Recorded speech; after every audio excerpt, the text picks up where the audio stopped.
Welcome to Tech Charged, Turn Down for What podcast live, the first introductory episode. We've got Martin Meek from Martin Rebuilds.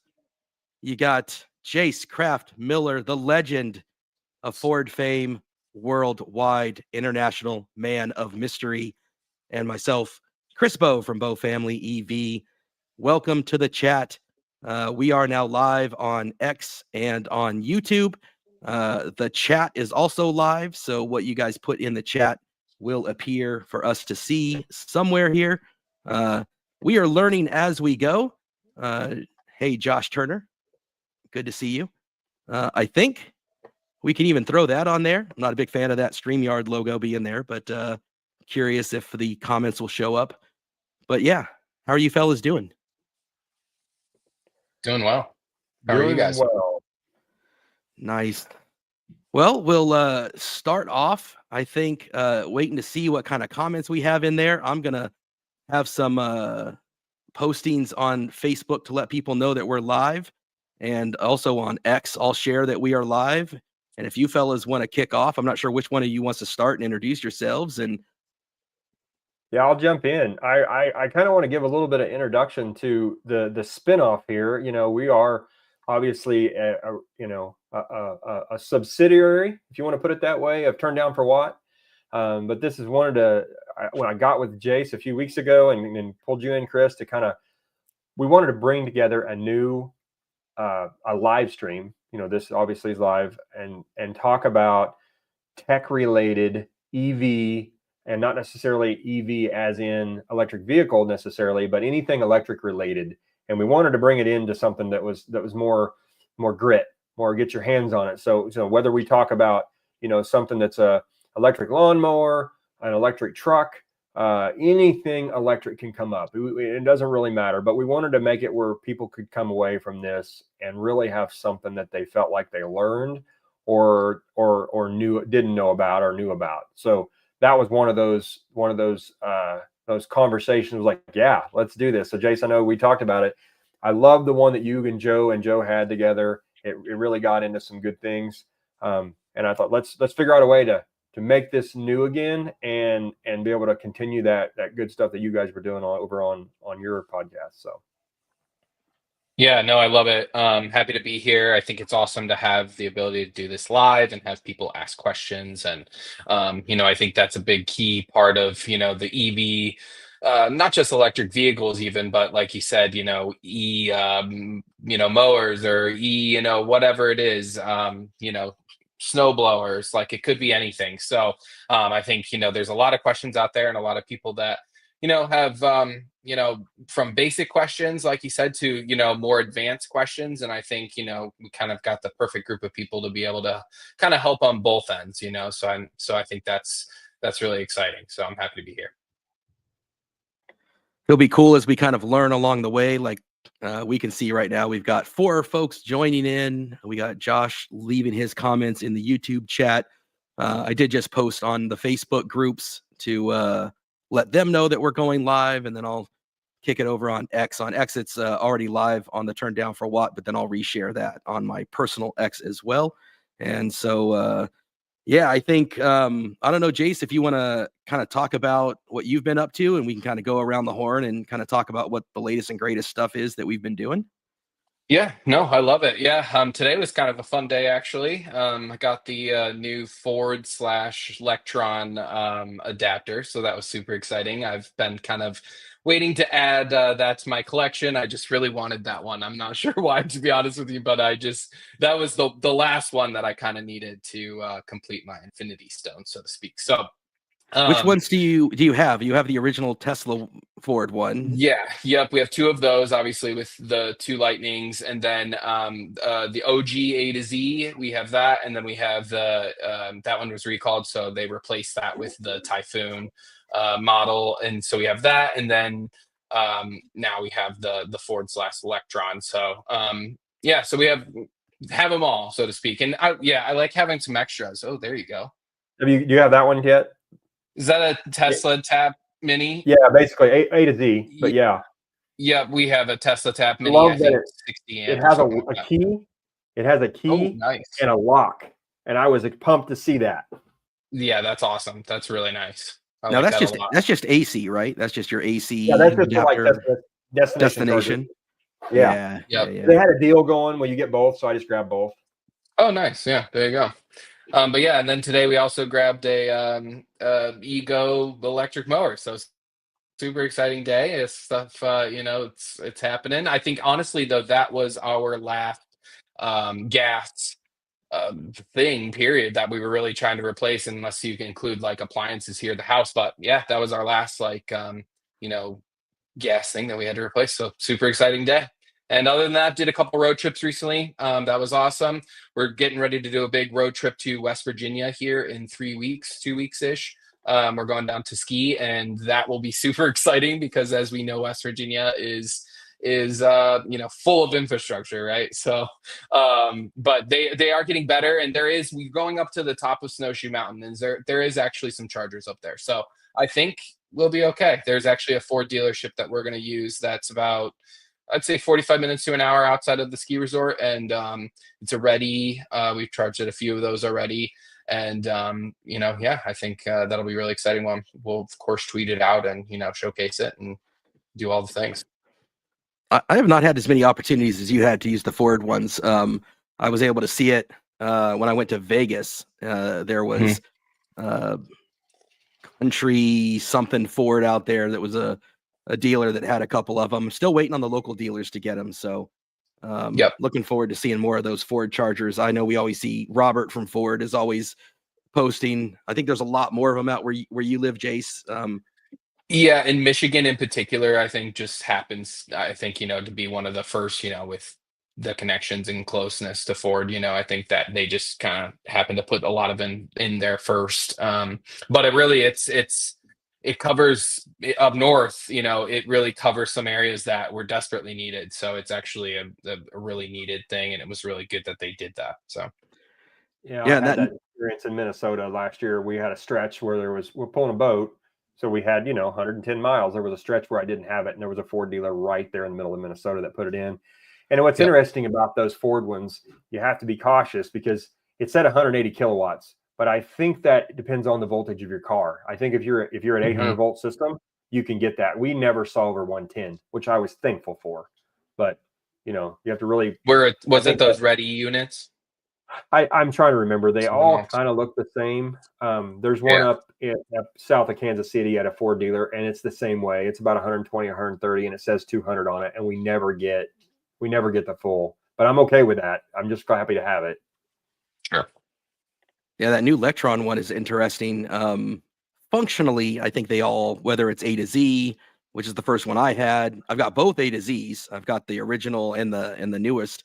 And then the Tesla one, and now the new one, which is really Electron, but they've done some special modifications to it, so it has an extra safety interlock there that Ford requested. And then I don't know if you have it with you, Jace, but it's got a cool little Ford logo. Which I was going to ask you to grab it. I'm really curious the ergonomic difference because a lot of guys, I've used all three, but I've only used the Electron branded, not the Ford one. Yeah. And to me, the A to Z so far is the most ergonomic, easy to just plug in, click. But I haven't used the new Ford Electron one. I'm curious if the ergonomics is as good on that as it is on the A to Z. Yeah, I think the shape on it is a little different.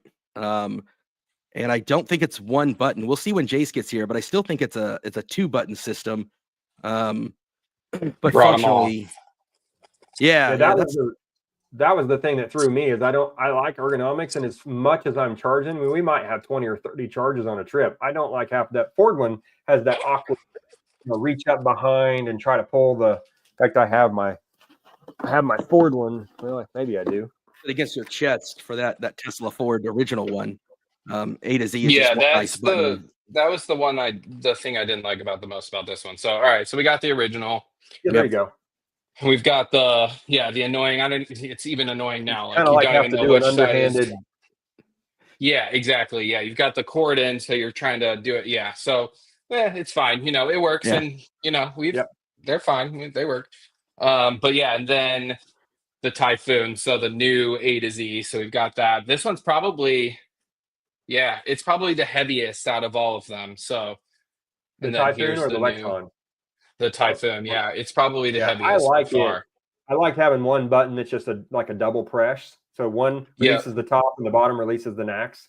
that is really nice. So yeah, this one's still kind of the two press, but at the very least, you have the like a new locking mechanism down here, so you're not like doing the awkward like, can I find it, sort of thing. So So where's the yeah, double it's press nice. at? Walk us through that, Jace. Where do you press both places? I think you can just press both like at the same time right here Okay.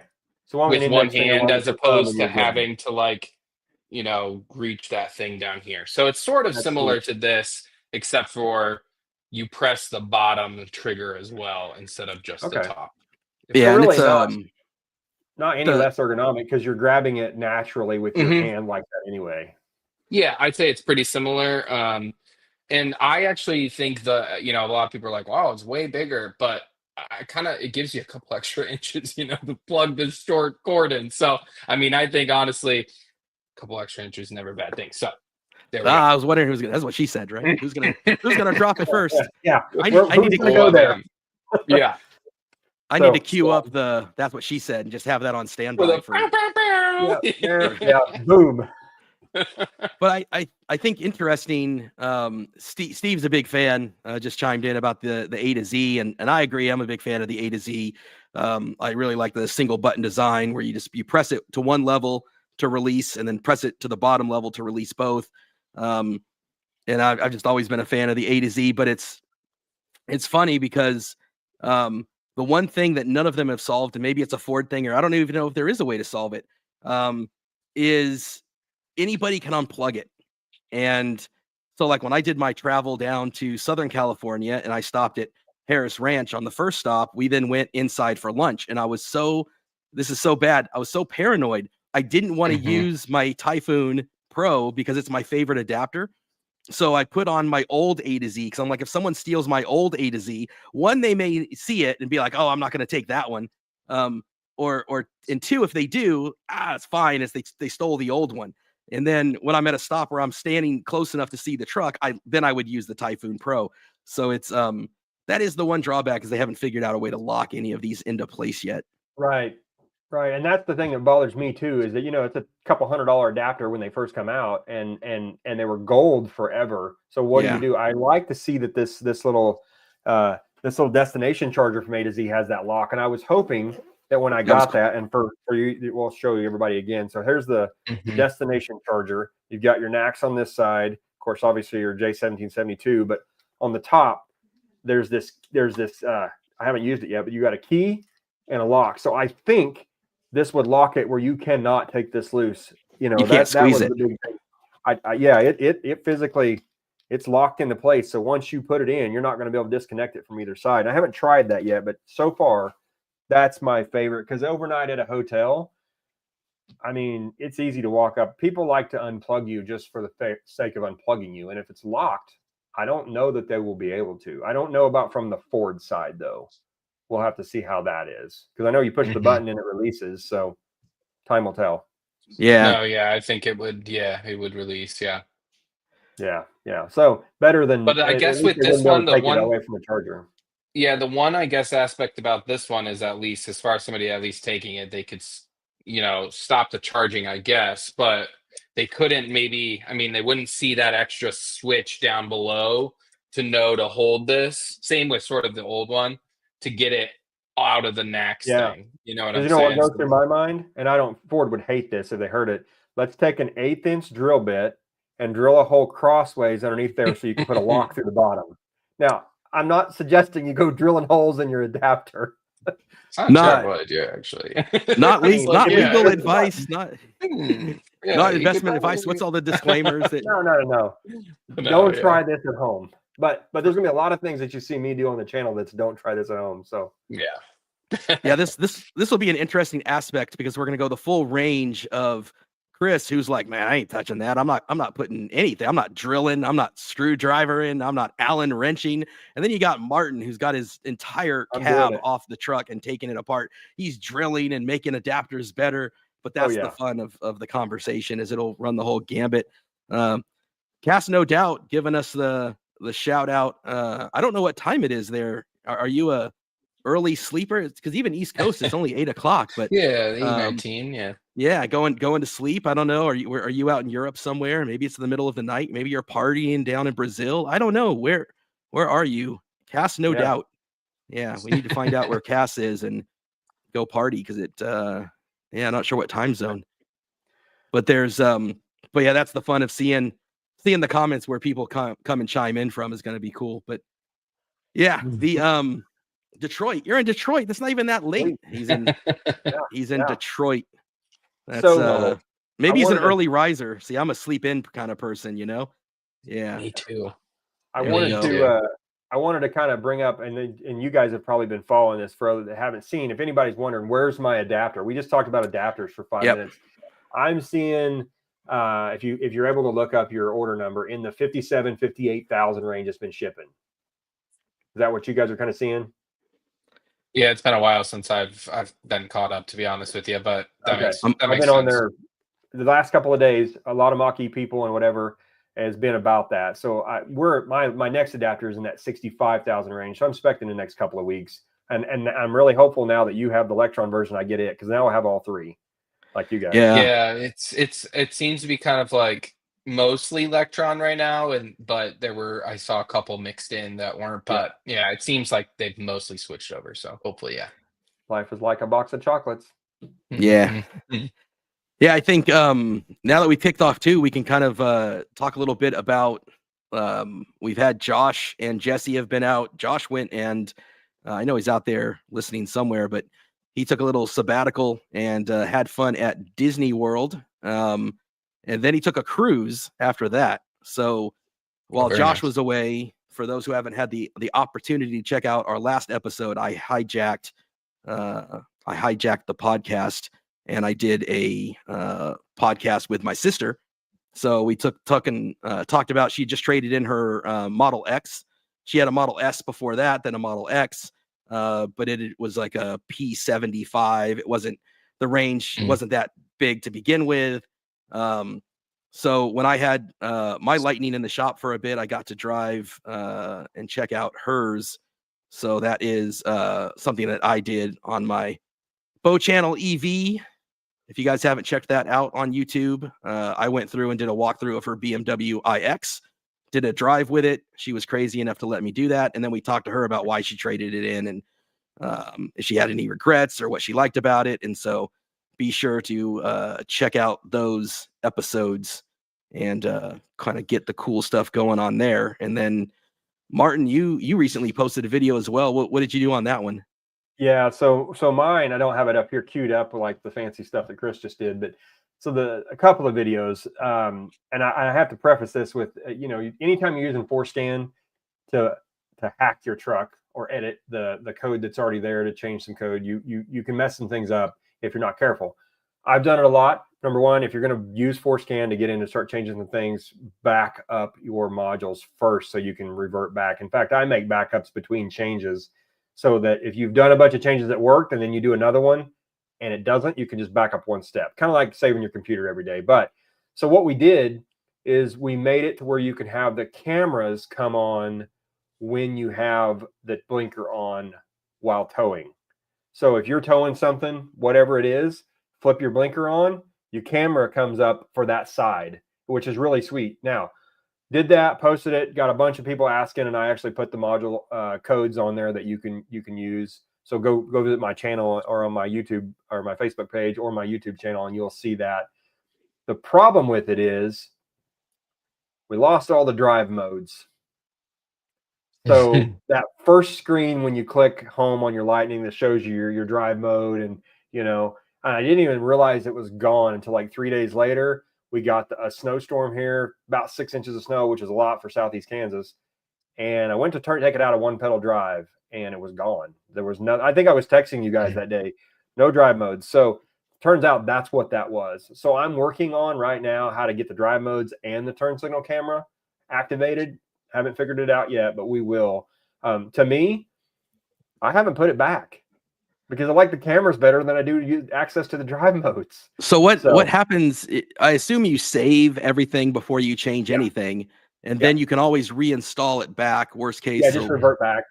Yeah, they call it as-built data, which is basically all it is a bunch of ones and zeros in code in the background, but you save a snapshot of your current picture. So if you have how your truck was factory, and keep in mind, in our truck, let's talk just a little bit about the updates and what happens. The over-the-air updates are just a grouping of Ford is updating these modules in your truck. So when you go to the Ford dealer and you say, hey, I don't have, the update where I get Google routing, they have no idea what you're talking about. They only know that this module, and this module shows an update through FDRS, the Ford Diagnostic and Repair System that Ford uses, that the dealers use, which is what I use. And they only know that you have updates available. And they won't just update those for free, by the way. They only update when Ford will pay them to update. So you could write a check and get them to update your truck, or you can just wait on the over-the-air update. So yes, you want to make a backup snapshot of those modules before you start changing things. Because if you're typing in there and it's supposed to have a C and you type an H and you hit upload, guess what? It's broke and you don't know what you did. And you can't remember what character or what letter. So in ForScan, there's a button at the bottom, revert, save, update, and it will just bring back what was just there. So I can't stress enough, if anybody's going to use ForScan, you have to back up. Don't neglect that, because you'll get stuck and your truck will be down. And the dealer won't necessarily know how to fix you. They have to just reload all the software, and that's going to cost you money. So they will charge you. Before I took my trip to Southern California, I was begging for them to update for the Android Automotive, because I wanted that Tesla charging to be in there. And they went through, to your point, Martin, they went and they said, okay, we can update all of these because there's what are the CES customer service CSPs. There's CSPs in there, so we can update this and this and this. And I can, to your point also, I can see that there are updated modules. I don't know what, as a technician, he doesn't know what they are. He just sees that there's updates, but those aren't included in a Ford program. So if you want those, it's going to cost you $400 for the tech time for them to do that. Or, every dealer, I'm sure, is different. Yeah, and it depends on how many modules you have to do. Yeah. So when I updated, some of you saw Joe's truck, I've actually got it finished and back to him. I need to finish the editing. Joe's truck took me 13 hours to update because it had every module. He was on like software 4.1. It was really old. Mm-hmm. But I just as a service for him, I thought, he doesn't even know what he's missing. And I did 3 lightnings that weekend. My 22 was pretty well up to date. It was on like 6.8. So I brought it up, took a couple hours. The 23 took a little longer than that. She was a little further behind, but it was 13 hours to do that. So if you took that truck to the dealer and said, I want this up to date, they're probably going to tell you no, because they don't have time, but it's going to be a couple $1,000s. Most of those dealers are $160 an hour now. So yeah, I mean, every dealer is going to be different. Your dealer relationship probably comes into play. There's, there's so much. If you get a bad dealer, they just won't even, they won't even want to consider it at all. They might be too busy. They might only have one EV tech that wants while to we're talking about dealers in trouble, I see Michael on there had a question. He said his F-150 shifter won't go in reverse. What does he do? Well, number one, let's make sure the truck is actually coming on. So on your start button, that light needs to be solid green, and you need to have a ready on your dash.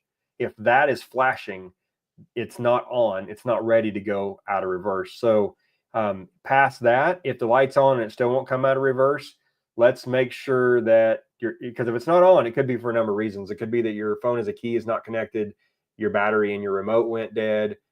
There's quite a few things that could happen. Past that, there is a recall on some trucks with the shifter, and Ford will take care of that. Take it in, they'll replace the entire shift module, and that might be the reason. But without having some codes, it's all about those codes, being able to hook a scanner up to it. So I would suggest to a lot of you, if you're interested at all, and Chris, I think you even bought one, get you a little OBD2 Bluetooth reader and throw it in your truck. They're like $25. I use a VPeak. A lot of guys use the OBD link. Throw it in your truck. And if you have something that's acting weird or you don't know, put Car Scanner app on your phone, and it works for Android or iPhone, and just connect those two and find out what the codes are. A lot of times you can just post those codes to a Facebook group or send them to me, and I'll tell you kind of what it's doing. Like the code is just a number, but that number usually means something. And in the background, you can kind of get some help from some of us. That in the Tesla community is massive. There's so many guys that know so much about it.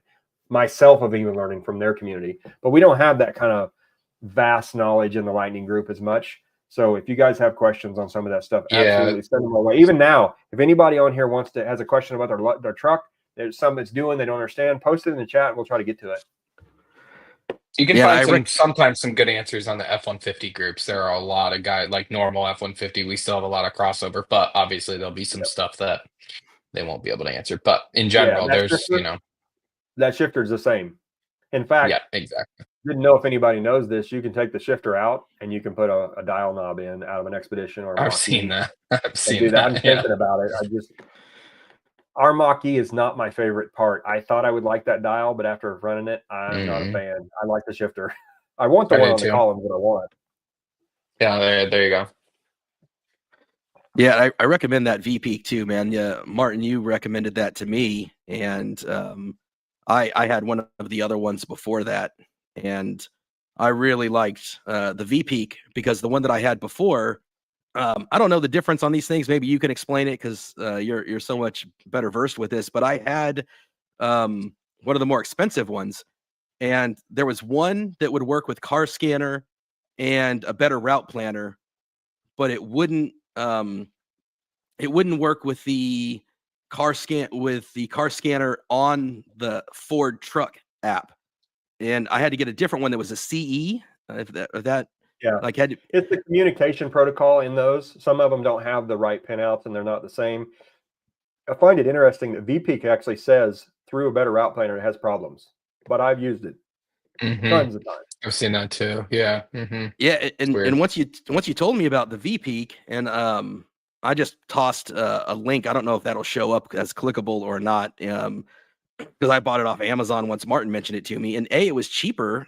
I had previously bought two separate ones, which if anybody's local to the Bay Area and wants one of them, I will give it to you because, but both of them, each individually, were more expensive than the VPeak, and then the VPeak does the things that both of those do. Yeah. And so I'm like, where were you when I bought these expensive, fancy? I don't remember what the brand name. It's whatever the big brand name is for them. Yeah.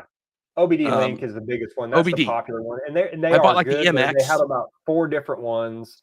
And again, it's the communication protocol that how they transfer data. Some of them are more secure. So the VPeak, it can be hacked. If you get somebody who knows what they're doing driving down the road beside you, it can be hacked. So that's why it's cheaper. But what's the chances? I mean, what are they going to do? They're going to maybe, I don't know. It can happen. But for me, I've got 2 of them. I've had them about 2 years. They've not failed me. So Steve, you can push ARBP with live data through the truck. If you have if you have a CarPlay adapter like a Benai's or a Magic Box, you can run a better route planner on that, and you get basically the same experience as you would on your PC or on your phone. And so I'm not going to say any of them are as good as Google EV routing, because to me that is the best navigation there is. But yeah, you can push that stuff right through. You do have to have the $5 a month premium to connect it.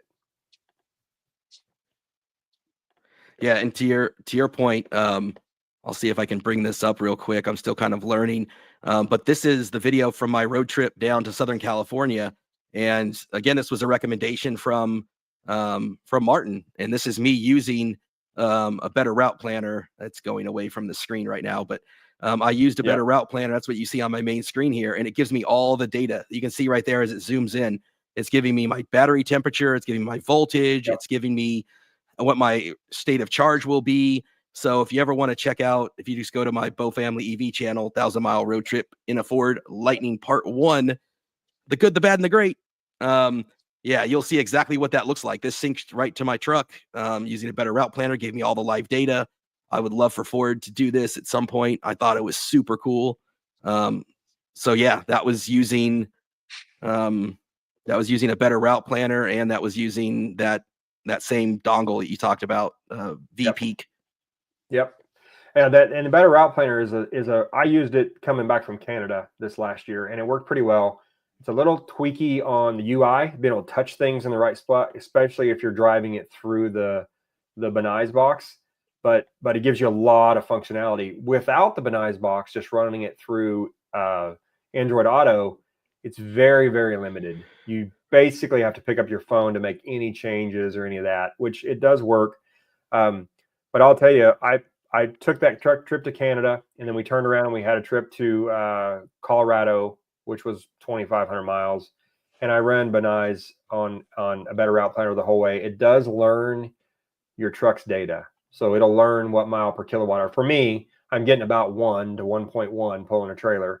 It learns that data, but none of them compared to a non-towing to the Google route, because it's pretty accurate. It updates live, the Tesla stops, and the preconditioning. So there's only 2 ways to precondition your battery on your navigation: factory forward or Google EV routing. Now, Jace, you can speak to CarPlay because you've probably run it a lot more than I have. I tried it and I wasn't happy, so I went on. But No, yeah, it's all right. It needs a lot of work.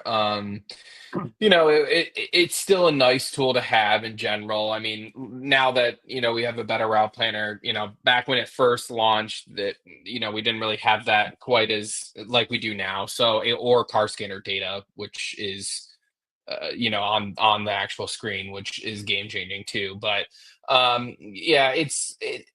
it updates live, so that's nice, right? At the very least, you get that it's connected to your truck, so you're getting the live data. You don't see much other than just predicted percentage, but I mean, at least you can at least see that, right? It was a little frustrating too when it first launched. There was no it, so they added the percentage and time, but they didn't add the miles to go.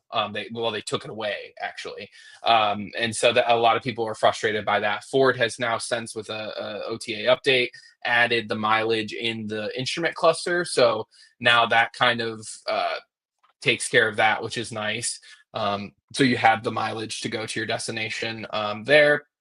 But yeah, it's very, you can tell it certain networks and it will ignore you. You can it's really just sort of like, I find my stops.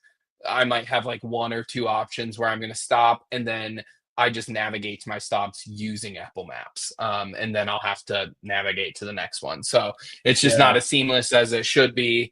But so you don't find yourself using the Ford navigation; you find yourself using an aftermarket app.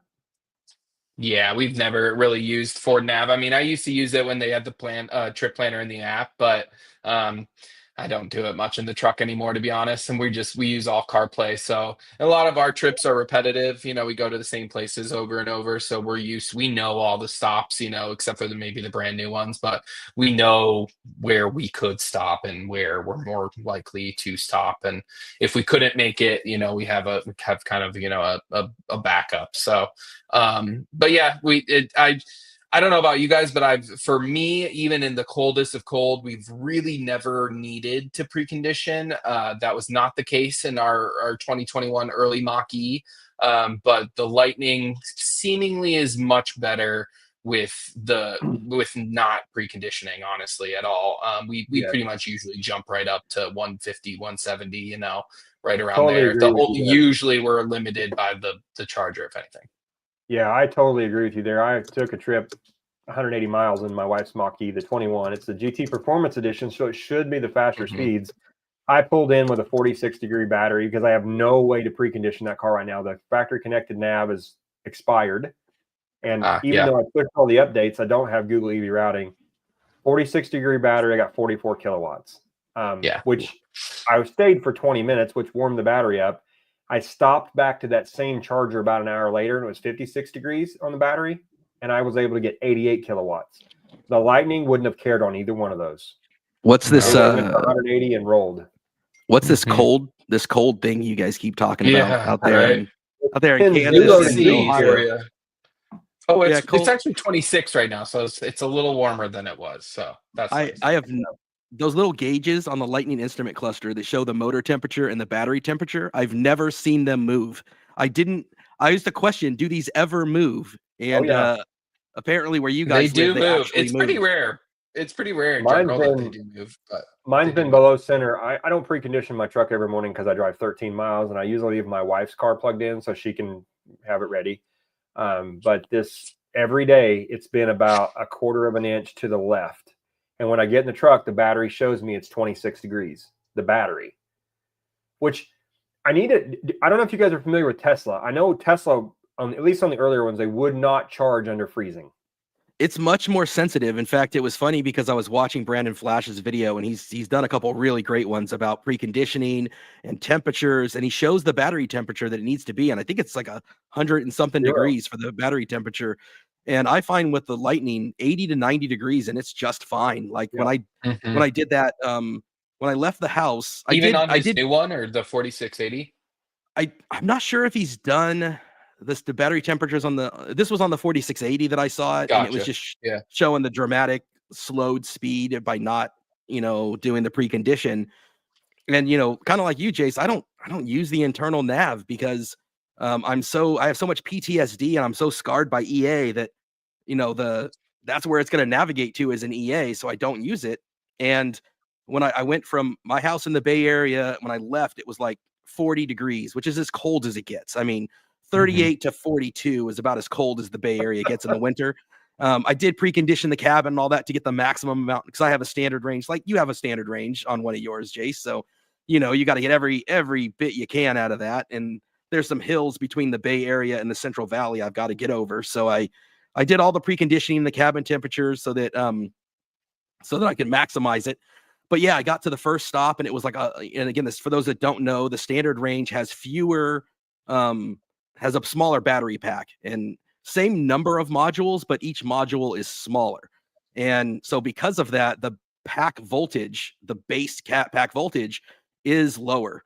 And so because of that, that's how much charging speed you're going to get. So with the extended range that Jace has and the extended range that Martin has, they can get, I've seen 193 is the most I've ever seen from somebody, but mine will never get up to that. But I'll get usually in the 160s for that 10-minute bump. And then my two stops that I had going down there, one was like 167. One was all-time record. I hit like 177 down at Santa Ana at the Rove charging stop, which was, they also had the version 4 dispensers, not cabinets, but the dispensers were version 4 down there. And so 177, a new all-time record. I didn't precondition for either of those. That's your I think update. ours is about the same, which is funny. Ours is like Yeah, the 183 updates have done that for a lately. truck. Yeah, Yeah, ours they are did. both 2022s though, so it's hard to tell. Yeah. But I have a 22 and a 23, or I'd had a 22, but the updates recently have changed that charge curve considerably, especially at that 10-minute boost. Now, on my 2022, before I got to 6.8, it was 162 kilowatts every time at every Tesla charge. We did 26 charges on our way to South Carolina back with Joe's truck, and it was 162 to 163 every time. And then I pushed the updates the other day, and now I'm seeing 190. So it's all over the board for different trucks based on what level of update you're on. They rolled, I think 24, they rolled out that update when they had Electrify Expo out here.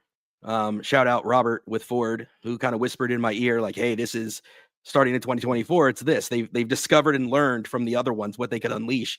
And then to your point, Martin, they started slowly rolling out those updates over the air, which credit to Ford. And I don't think they nearly championed that as much as they could have. They just kind of let people discover it on their own. They didn't really do a lot of fanfare about it. And maybe themselves, they weren't sure exactly what they would get consistently. But I never used to get those kind of numbers. And now I consistently get in the 160, 170s. And I consistently see 180s, 190s which is great because it originally launched it at 150. And so it's that, yeah, and it's way over that. I mean, we're seeing 190 for a good 10 minutes, and I've seen it all the way up to 60, 62% before. Now the Mach-E's not that way at all. At least the 21 job. Yeah, the newer ones are. I remember talking to a Ford engineer, and he's like, "Why'd you decide to get two Lightnings?" And I was like, "Well, we loved our Mach-E. We like our Lightnings more. We love our Lightnings more." And he's like, "Well, what was the reason?" I was like, "Well, kind of slow charging." He's like, really? And he was really surprised by that. And he's like, well, the 2024s are so much quicker. And, so I would like to see see a 2024 and really see someone put it through its paces charging wise, because I think it's a lot different now. I just can't speak to it personally, obviously, but I have to say that comparative to our 2021 Mach-E and then comparative to our 2022 Lightnings, both standard range and extended range, the charging experience has been night and day. And it's not the chargers, because we're using the same chargers for the most part. So, and it's funny you mentioned EA, Chris, because literally like EA here could save your life. Like there are areas where, like, there were areas when we got our Mach-E that I could not have gone to northern Michigan without EA at the time. Now it's very different, but at the time, it was crazy. But even our last road trip, to Michigan just 2 weeks ago, or a week ago, we pulled into the turnpike. We tried a Tesla supercharger. It was derated to, I think it was like 62 kilowatts. We're like, dang it. So let's just try EA across the parking lot. So we go to EA across the parking lot, shoot right up to, 175, I think it was, on my standard range.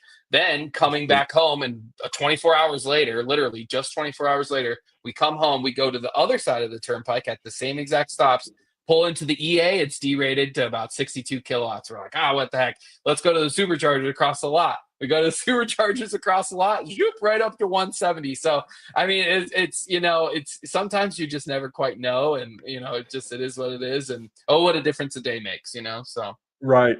I think I it's- agree with you on that, Jace. I've been in places where ChargePoint has saved my life. Our Canada trips would not have been possible without the Ivy network in Canada and ChargePoint. And yes, typically ChargePoint is slower. They're 50 to 75 kilowatt. But I'll take it to get me where I need to go. The first Canada trip was that way for us. The second one, when Tesla opened up, game changer, because there's Canada's full of it too. Yeah. I think California is a little bit different because our percentage of EV ownership is so much higher. And so many people do use the EAs and the EV Goes and get like Volkswagen famously, right, with their free EA charging. I can remember my first ever DC fast charging experience was at an EA. It was a 4-station EA in front of a hotel, and it happened to be at a city that was right near a Volkswagen dealer. And I pull up, and there are 4 ID4s plugged in, going to 100%, and 2 of them clearly do this every week. Because they literally had a free charging, and they had a whole picnic set up, man. It was clear this was planned. This is a thing that these 2, either friends or family members, they do. And I was on my way back from Sacramento, and I was on a trip that I had made before, but in this case I had one extra stop in Modesto to drop off a friend. And that was enough to get me to where I didn't think I was going to make it back. And so plugged in, I finally waited for one of them to leave, plugged in, got the red ring of death. I was like, oh, this is great. So then I went to an EV Go, and then the EV Go had problems. And I had to make a couple phone calls and wait. And finally I got it to connect, and just got enough to make it home so I could plug it in, charge again. But I literally, I for almost a year, I never once plugged in an EA that didn't have a problem. Not once. Like, I did a trip down to Long Beach. Every single stop along the way had a problem. I'll never forget one was out in Santa Clarita, just past Magic Mountain, after going over the Grapevine. And I plugged it in, and it said, welcome Jose EV6. And I'm like, oh crap. Like, my name's not Jose. I don't have an EV6. And I could have just charged it, but I felt bad for Jose. Charging up a Lightning was probably not something he'd like to. The point. Something I wanted to bring up tonight that I wanted to talk about. I got a couple things that I'd like to get to, and I don't know how much time you guys have, but we can go as long as we want here. We can transition over. I mentioned to you, Chris, about a couple weeks ago that I had an experience with. I don't know if you guys have ever charged at a Francis Energy. Never. We don't have those out here. No, they are notoriously. You talk about EA. EA is wonderful. Francis Energy is horrible. You pull in, and the whole station's derated. Half of them, the screens are black.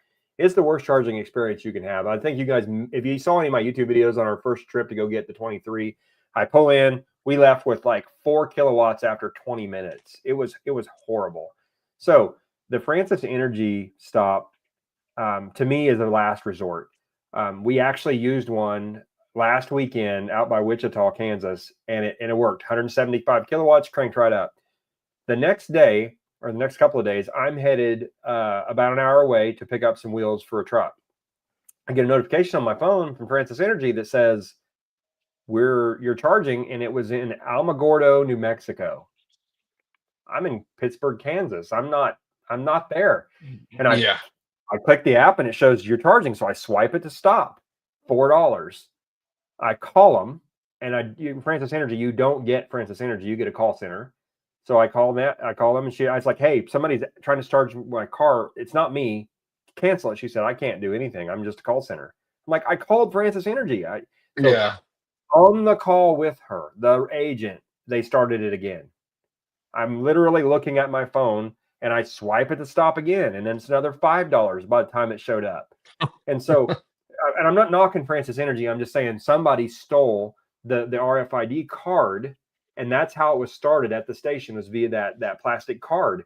And so I said, hey, submit a ticket with the call center. I want to know and she said, I will.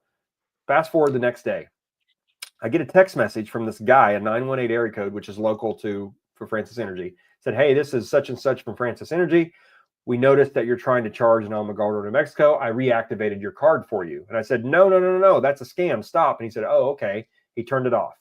There were 6 charges that over the last couple of days, about $40 or $50 worth that they had charged on my card. It was the same person. So they knew what they were doing. And he reimbursed every one of those and canceled that card. I've never had customer service out of any station like that. And the guy was just texting me. He had my phone number. I thought that was great. So if you're out there and you have those cards, just be diligent to watch your apps, because the theft in this industry is going to start taking off. People are charging on your dime. So pay attention to your account, pay attention to some of those things. But that was why I use plug and charge, to be honest, all the time. I told that app, I've never used anything but the app. Now, I don't use plug and charge because we charge so much. I have an account with EA, with Tesla, with EVgo. Francis Energy doesn't offer that. It's just the price is what it is. But yeah, I like to use plug and charge for my wife because she can just plug it in and it works. But we're charging. We went to Peak and Peak with Justin's extended range. We never travel with Justin's extended range. He puts a ton of miles on his, so we just try to throw road trip miles on mine. And we didn't realize we still had bundle kilowatt hours left for the EA thing. So we had I think we had 38 or so kilowatt hours. So that was great. That was amazing. We got a free trip to ski. Yeah, and we had no idea that it was just sitting there. He's like, it showed it charged our bundle off. What is this? And I'm like, wow, I think it's because we haven't taken your truck in so long. We still had, and we hadn't charged at EA. We sometimes do, sometimes don't. Sometimes it's Pilot, sometimes Tesla, sometimes EVgo. It just depends. And we still had EA stuff left, so that was funny. So I'm sure everybody, when you're charging, if you're charging much, I want to show you my phone. But this is kind of how I think a lot of they've got the whole folder with with all these different apps in them. We're the same. We just don't do the subscription because we just don't. We change networks so much, and we don't seemingly road trip enough to really. I know some people are like, "Oh, I'll just do it for 1 month," but it's like one road trip we might use 3 different networks, so it's tough to And sometimes it's like a crapshoot. Like it's a couple miles difference. We're like. Exactly. Yeah. See, that's for us. I pay for it because I try to do Tesla. Tesla's the cheapest network on us forever. By far, it's always the cheapest. So that brings us to something, Chris. If it might be a good time to bring it up, we've been talking about range and charging networks and all this. I made a post this week on the Lightning owner group about range extenders, because it's something that's been on my mind for a long time. I know a lot of people, especially some of our listeners, listen that I travel a lot towing. I mean, Sergio, there's a few guys that do it probably as much or more or longer trips. and you're going to get 0.8 to 1 mile per kilowatt hour out of a Lightning towing. And so I wanted to know, I have a friend, Patrick, in Florida that is doing, he's a kind of electrical engineer and even more tech than I am. And we're working on a generator or a battery pack to put in the bed of a Lightning to connect it to the truck to be able to have more range. Basically what Tesla has been offering. And before I get into that poll and talk about that, I don't know if any of you guys have heard if Tesla has actually released that for the Cybertruck yet. Has anybody heard that they've shipped one? No, it hasn't. And didn't something change just the other day? I forget what it was. It was like a little smaller or something changed on it. I forget what it was. I think they did have to go a little bit smaller than what was planned originally, anyway. I was talking to Patrick about that and Tesla's thing, because he still thinks the battery in the bed's the way to go, and I don't disagree. It's if you can figure out how to parallel charge 2 400-volt packs or series charge 204-volt packs to get the charge speed up, I think it's a good thing. I don't want to double the range of my truck and then have 2-hour charges.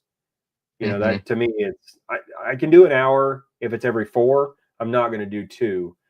So I had a deal worked out with him to put a 40 kilowatt pack in the bed of the Lightning. We were going down there over Christmas to get it, and it didn't work out. But 40 kilowatts, that gets you another 80 miles. I really only another 40 miles when I'm towing. So he was on the fleet side of the Ford, not necessarily Ford sheet, but the fleet offerings from Ford and Chevy and all these different. And he said, hey, I had to call you because I just noticed something. 2025 Lightning Pro, I think fleet price was like 45 grand for an extended range, which is typical of fleet. But it said extended range Lightning, 45, 50 grand, whatever it was. And then to the right, coming fall 2025, range extender. So we all know that they patented, a lot of us know that they patented a range extender, and didn't give us a whole lot of information. There was a picture floating a while back about it looked like a toolbox on the bed of the truck that we all think is a range extender. And I think a couple of the more known channels, went into a little bit more detail, but it's all speculation. But this was the first thing that I had seen that was actually, hey, it may be coming, where you have a range extender. So what and it was funny that he told me that same day, because that day is when I had actually posted the poll on the Lightning Owners Group, and I was going to give you guys some of the results from that. It was about 2 options: a big battery in the bed of the truck, or a gas generator. That these, I know that everybody's going to say, well, you can't do that. Well, no, you can't do that. But we're working on a kit to be able to put it together to tie it into the pack that you can run it going down the road. Now, is Ford going to like this? No, hell no. They're going to say, this is not good. But this is not just a couple of yahoos doing this. We actually have been in these trucks. We know what we're doing. So we're going to do it safely. There'll be a lot of testing. First of all, it'll just be for my truck. But I want to know if there's a market for this. So we ran this poll. It was 450 votes. 61% of our viewers said, I don't need it. I like my truck just how it is. There was 20%, about 10% each, that wanted a battery or a generator. And then another 13% or so of the people that said, I would do it, but I'm not willing to risk my warranty over a range extender.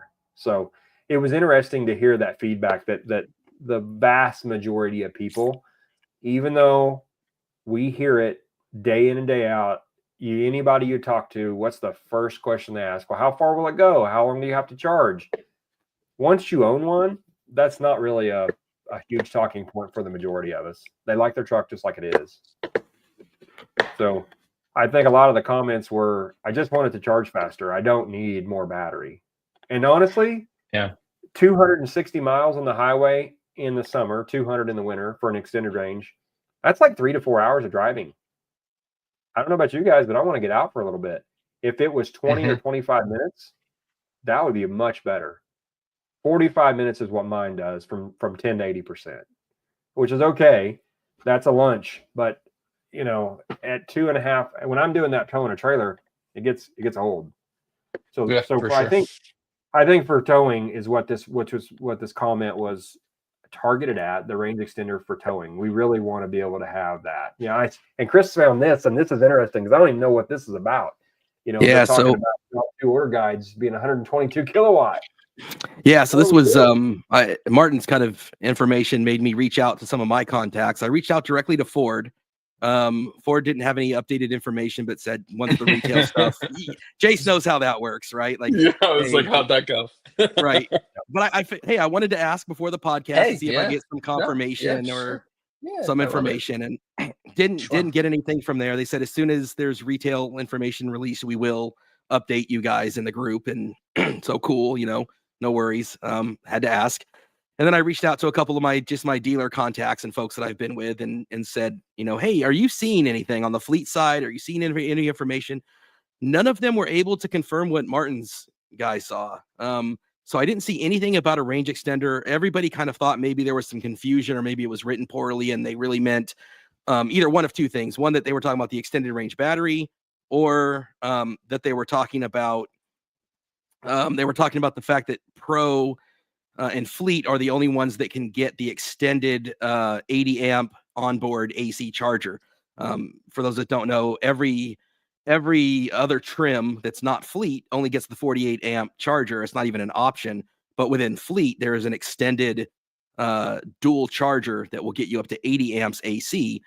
So everybody kind of landed with, they think there might have been confusion there. You know, maybe we'll learn something to get all shocked and surprised that there is a range extender. I thought it was odd that, like you said, Martin, it specifically said Q3 or the fall, which nobody saw anywhere. So maybe there's a document these other guys haven't seen yet, you know. But this is the one thing they did share with me, which was interesting, was just said that Job 2 order guide updates that 122 kilowatt hour extended range battery, 99U, as an optional on Pro and standard on Flash. So I don't know if that's going to be, and I did think it was interesting because Pro, again, keep in mind, guys, that nobody has released official things from Ford. So anything that you've seen on a forum or that we're talking about here is, you know, a combination of speculation and rumor and things, you know, screenshots like this. But it was mentioned somewhere on a post that the Pro did not qualify for the 7,500 tax update, tax benefit, which makes me wonder if this 122 kilowatt hour battery is a lower cost LFP. And maybe because it's an LFP, maybe because of the source of the minerals, maybe that doesn't allow Pro to qualify anymore. Although that doesn't make sense from the standpoint. That a 122 kilowatt battery in the bed on top of the standard? We don't know. Yeah, that's hard to imagine. That's big. Yeah, because sort of what they did with the Mach-E, it's, well, why would it be extended range though? Because really Ford went with LFP for standard ranges, not really extended ranges. So maybe it's that is interesting. Huh. And if you just Google 25 Lightning Fleet range extender, you get some information, but they talk about an optional extended range battery pack, but nowhere in anything public is it talking about that fall 2025, you know, third quarter 2025 extended range. I'm gonna do some more digging and see if I can come up with something more on that from the Fleet side. It's obviously not public yet. As far as the public, you can go buy one, but it's at least exciting to know that they're working on something like that. And we know there's a patent. We know Ford knows how to do it. Everybody says you can't charge the truck while you're running down the road, and as designed, that's correct. But once Martin gets a hold of it, Ram Charger is going to do it here in just a minute. They're going to have a battery and a motor with a generator on the back of that motor charging a bus bar. That bus bar doesn't care if the power is coming from the battery or if it's coming from the generator. It just feeds a common source. So you should be able to do the same thing with a generator if you tie that directly into the truck. Patrick's truck, he's really good at this. He had a standard range Lightning. He took the pack out. He put an extended range Lightning pack in it, changed the software, and then on his 2022 extended range, he put a 40 kilowatt pack in the bed of the Lightning and tied it in with some big 3M connectors into the high voltage wires. And you have to know what you're doing. This is not for the faint of heart. But it made his truck get almost 500 miles of range because he gets about 2.4, 2.5 with his drive. So, we got to talking more and more about that and going back and forth. I don't really want to carry around a big battery all the time. And if it's not modular enough that you can't take it out. But what I was looking at was like a Winco makes a 19 kilowatt, 35 horse Briggs motor that puts out 220 or 240 volt at 19 kilowatts. If you take your truck down the road and you look at we've talked about the V-Peak and car scanner, just pull up the PID on your scanner that shows kilowatts being drawn. The Lightnings pull between 30 and 35 kilowatts of power when you're just cruising down the road. It doesn't use all that 500 horse that we have. So if you can add 19 kilowatts back to that, what does that look like? That's going to double your range. If I do it, it looks like my car exploding is what it looks like, Martin. But if you do it, there will be some risk, and I can assume some of that before it gets to somebody like you. But there's a greater than zero risk. Yeah, no, totally a risk. But we build trucks that are rebuilt title. There's no warranty. I'm on my own anyway, so I don't care. But what a good place to start to try to do this. So that range extender that we're talking about is a slide in. We'll make a latch system that clicks into the bed of the truck. We'll have a remote start so you can fire that generator up. You're running down the road. We'll try to get some feedback from the truck so you don't want to start a generator when you're at 100%, and you don't want to run it during certain times. The contactor's got to be closed in the main battery. There's some things that have to happen. So there's some engineering that's going to happen in the background. But if you're running down the road pulling 35 kilowatts and you put 19 back in, it's just going to show efficiency increase on your dash. You're going to show like 3.2 to 3.4 mile per kilowatt hour because it's not using that much. Yeah, it would be super cool. Those are the kinds of things that I think will be great for towers. Well, your trucks are perfect for that, Martin, where you can take and kind of experiment with some of those. And I'm assuming you would have to take the battery and wire that generator output direct to the DC somehow, because you couldn't go through the charge port door in some way. Would be it'll be under by the battery side. And there's actually two ports on these trucks that have your high voltage side for the AC, the HVAC side, and then you also have that. So you could tie it into the AC side, you could tie it in the DC side. We're actually thinking about tying it into the AC side, like the inverters are. There's two on the 80 amp trucks. There's two inverters under the bed. On the newer ones, there's just one. Well, that wire that feeds that battery is just disconnected by the software at Ford. But if you manually put power to that wire outside the inverter, it will charge that. It will charge that truck running down the road. This is not something new. It has been proven. It will do it. I don't know why Ford hasn't done this yet. I think it's about they sold 33,000 Lightnings last year versus like 350,000 F-150s. They're not making money with them yet. So, where's the demand? Where's the business case to show that we need this? Well, there's a few of us that do. I think what it is, the range extender on the Ram Charger is going to really prove out, do we need this? I think it's going to do. I think the Ram Charger and the Scout are going to do incredibly well and be a big eye opener. And there's a big market for that in China. And I'm a big believer in looking to China to see what the future looks like. For those that haven't or don't subscribe to Out of Spec, Connor's out there right now in China doing 70% battery at 380 kilowatts and 5C charging. I'm going to use that term 5C charging, even though I just learned from Brandon Flash and roaming Norway how fast what that you can meant. put energy in a battery. Right.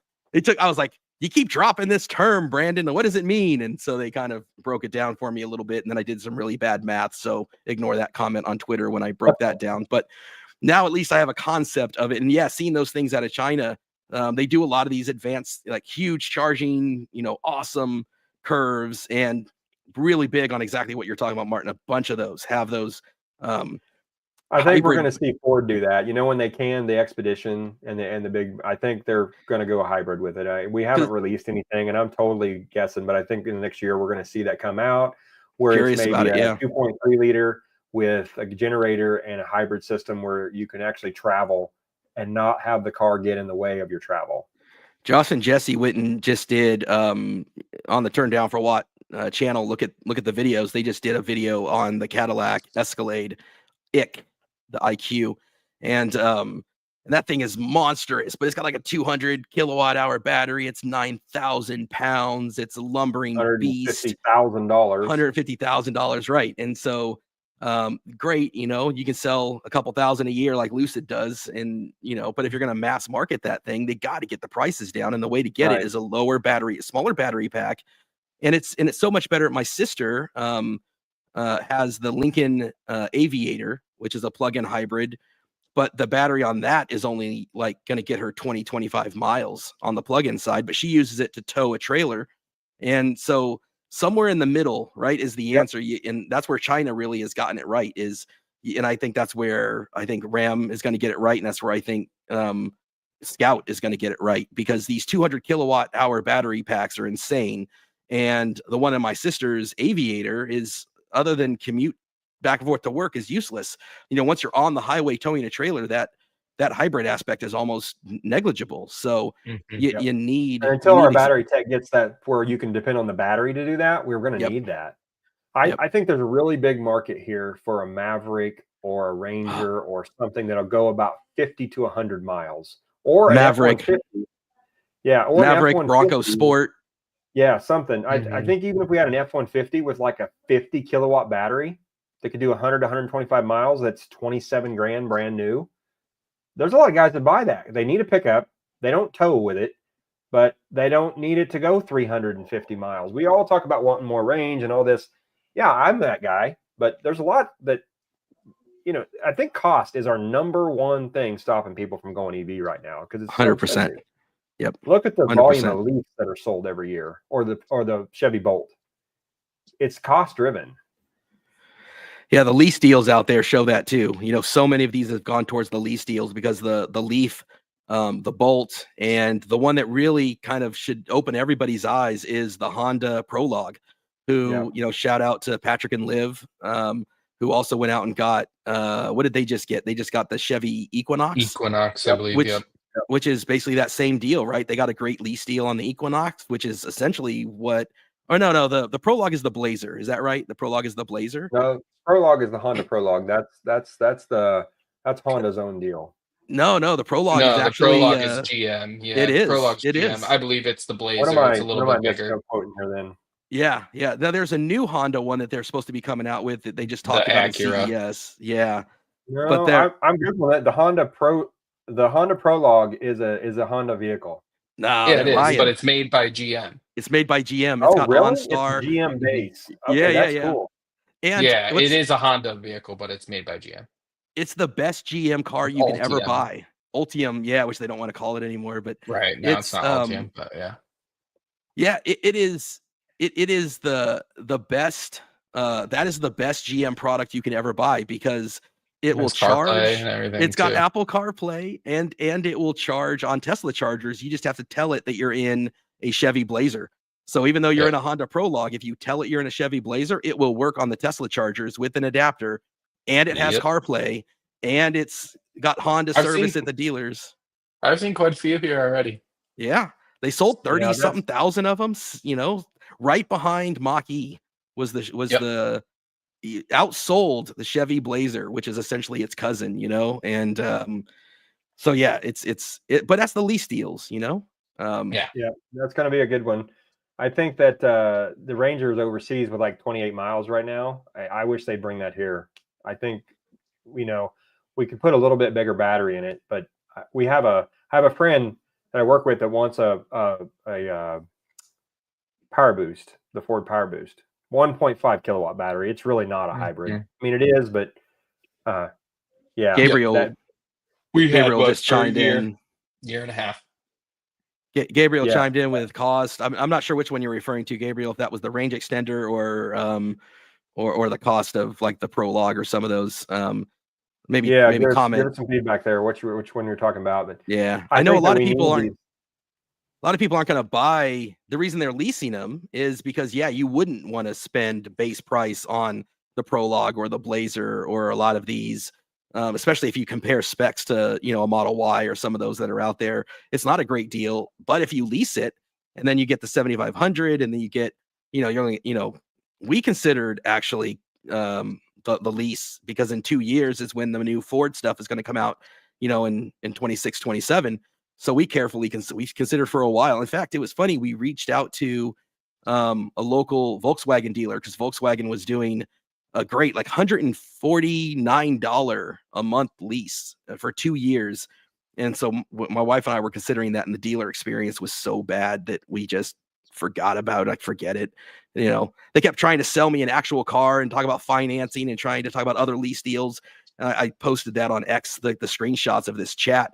And then they started emailing me, and I'm like, guys, you're killing me. And then we just were like, forget it, But yeah, these lease deals, it does show that cost is a big component of it. It does show that if the price, and that's where you got to look at LFP, or you've got to look at the new Ford plant that's going to be purpose built. Hopefully the Rivian R2. All of these things, we got to get the price down, because we can only hold China off for so long, and they are going to come in and kick our butt if we don't get that. The administration just showed that they're going to try to block that. I mean, that was a new thing. They're blocking it for a while. And then you're right. For so long is okay till the next person says we're going to allow them in. Yeah. And there's a number of people, there's some great debates online on whether that protectionism is a good idea or we need competition. They refer back to Japan in the 80s, when Japan came in and kind of got our attention and made our cars better for the competition. But I really do think China, maybe I'm wrong, but I really do think China is a different beast. I think we need to give it a couple years for Ford to ramp up, for Rivian to ramp up their R2. I do think we need that LG battery plant. We need the Ford SK-On and CATL battery plants. I think we need all these things, so at least they have a chance. You can't do it forever. There is going to be a year when you're going to have to compete, or we're going to turn around and we're going to be so far behind, and they're going to take over the world. These companies, they're worldwide companies, so they can't survive with just America. They do have to compete. But Mach-E is made in Mexico. I can remember buying a Chevy Camaro, 35th anniversary, one of my favorite cars I ever owned, LS1 engine. God, that thing was a T-top. It was beautiful. And I remember being so proud of my Chevy Camaro. And then somebody pulls up in a Honda and says, dude, my Honda is more American than your Chevy Camaro, right? And I'm like, shut up. I'm like, yeah, go look at your door tag. It's made in Canada. And my Honda is made down in, I don't know if it was in Georgia or Kentucky or somewhere. And I was like, God dang it. So it's a worldwide market, man. It's Mustang, in fact, is bringing in their battery packs to lower cost from Poland. Is that right, Jace? From Poland to Detroit? Yep, Poland, I believe it is Poland. Well, I'm LG, really excited. right? That's a good point. I'm really excited if Ford ends up actually doing something with Saku. I don't know if you guys saw that Monroe Live where he had those little pouch style packs. Yep. If they can do that, now we're talking about 1,000 cycle, 2 or 3 C rate, really high energy for what they are, and the cost is super cheap to produce. So I think, if nothing else, not everybody wants to drive an EV. My dad, dead set against it. I think it's got a tool. It's a tool for the right job, but we have to, if nothing else, it's driving technology. It's going to make us have better cell phones. It's going to make us have better batteries in our regular car. Just the 12-volt battery in your car is going to get better because of the tech we're driving through this. So I don't see this as a bad thing, even though it's, there's a lot of people that are going to go, no, we're not ever driving an EV. It's not for us. I'm trying to get my parents to sell their 2008 Lincoln Navigator that's got 410,000 miles on it to get to something that they don't have to have a lot of costs, because they don't go anywhere, 20, 30 miles a day, at most. Yeah, I'm curious to see also how the solid state and semi-solid state works out. There's a lot of talk about that, but there's been a lot of talk about that for years. So yeah, Ford just another released, one. just added an extension to their deal with Solid Power. Yep. So that was interesting to see. It was going to expire, I believe, like soon, and so I was glad to see them extend that. I don't think they'd extend it if they didn't think it was worth it. So I think that's when the hard thing is, as Ford fans, that's the hardest thing to get used to. I'm not criticizing, but it's a opposite thing to what Tesla hypes things up throws it out there. They share a bunch of stuff. There's so many Tesla fans and so many people connected, whether it's Sawyer or and all the different people that are connected to Tesla. Stuff leaks all the time. And Ford, you feel like you start looking around and like, guys, what are we doing? What are we doing? Something's coming, right? Reassure me that something is coming. And then suddenly it will be there and we just won't know about it. And it was like that with the Lightning. There wasn't a lot of, leaked pictures. Everybody knew about the remodel 3. Everybody knew about what's the new Y called, the code name for the Y. Juniper, right? Juniper. Everybody knew about these things before they happened. And with Ford, you just never know. Look, mea culpa on Chevy, man, because a year ago, Josh and Jesse and I would talk about Chevy. I think everybody was mocking their GM. What's her name? Mary. Yeah. Yep. And you turn around and suddenly you've got, for better or for worse, I'm not a big fan of the 200 kilowatt hour batteries, to be honest with you, but you've got the Hummer, you've got the Silverado, they got the GMC, you've got the Cadillac Escalade, you've got the Chevy Bolt, you've got the Equinox, you've got the Lyric, you got the Celestiq. I'm sure I'm missing some in there. I see a bunch of Caltrans, Silverado EVs going up and down the highway. So, to their credit, they turned around and figured that stuff out with Ultium, and they've got a whole lineup, and Ford still has the same 3 E-Transit, number 2 selling EV van behind the Rivian, but does a monster. Great sales of it, right? Mach-E 50. I don't know if you remember the number, Jace, 50 something thousand on Mach-E. Yeah, more than a gas Mustang. Yeah. And I think it's really different strategies, but I think things also were fluid in the market, right? And fluid with politics and the country, right? I think there was so much hope, I think, built up with a combination of COVID, high gas prices, so many things that I think people thought, oh, this is going to be the next greatest thing. And it just didn't quite happen, I think, the way that everybody thought it was going to happen. And really not for Tesla or really anybody, right? Like not even for like ICE. We're seeing inventories just through the roof, right? No matter really what you're trying to buy. So I think I think what people have to remember is Ford is a cautious company. They, for better and for worse, right? Especially nowadays. But I will say that there is a feeling inside of Ford of that it needs to move quicker, right? I've heard executives say time and time again to me, Jim Farley, whomever, right? That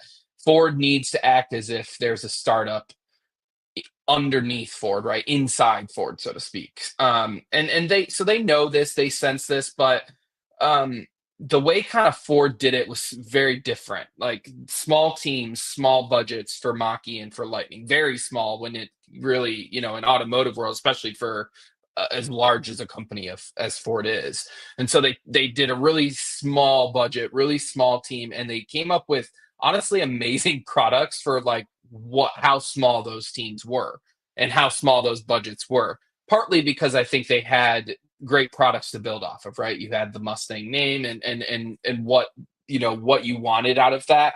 But then you have F-150, which is already an amazing product, and you kind of, can just build around that, add the Mega Frunk, blah, blah, blah, blah, blah. You already have a great interior. You've got a great cab. You've got the aluminum stamping set in place, which nobody really has matched worldwide as far as aluminum stamping when it comes to Ford. No one has the capability. Even GM still doesn't have that capability. So at the scale that Ford does, right? So, I think they concentrated on different things, and then they kind of saw these great products, but then they didn't have the team in place. Like GM focused on battery tech, GM focused on those things, and Ford didn't. They kind of said, we're going to build a great product, that's based off of our other products, but they didn't have Doug Field. They didn't have all these guys in place.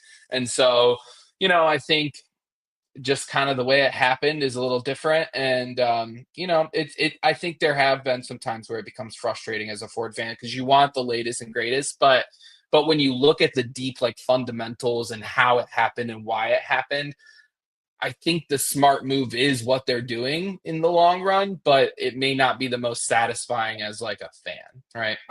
Yeah, I think that describes it perfectly. It's not satisfying. Yeah, you're right. And I've met Doug Fields. I met him out in Palo Alto at the Greenfield Labs. With Sophie from the Mach E Club. We all went out there and did a big thing. And the guy's a genius, man.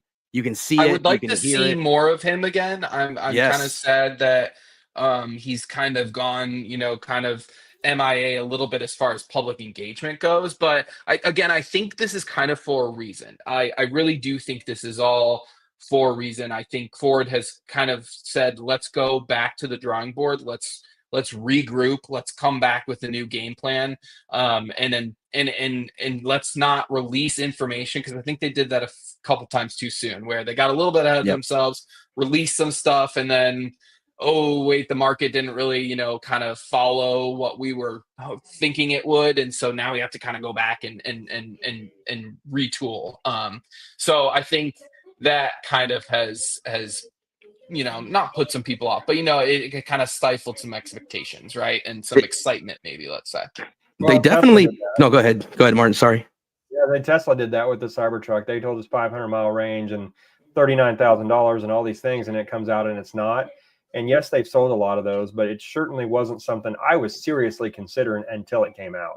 I love it or hate it. Yes, it's an ugly truck. It's different. I would have bought one, but it's not better than the Lightning to me. The tech is a little better, but for me, I want a company like Ford behind me. I work for a large ag manufacturer myself as my day job, and it takes years to put these programs together. They were probably working on the Lightning in 2017, 2018 with a 2022 release date. And so they were working on this long before the tech was ready. And had no. We've seen the prototype. I think, were you there, Chris? You saw the prototype with us. Yeah. I was going to see if I could pull up the picture. I'm not sure if I can do it fast enough, but yeah, we saw the prototype for it.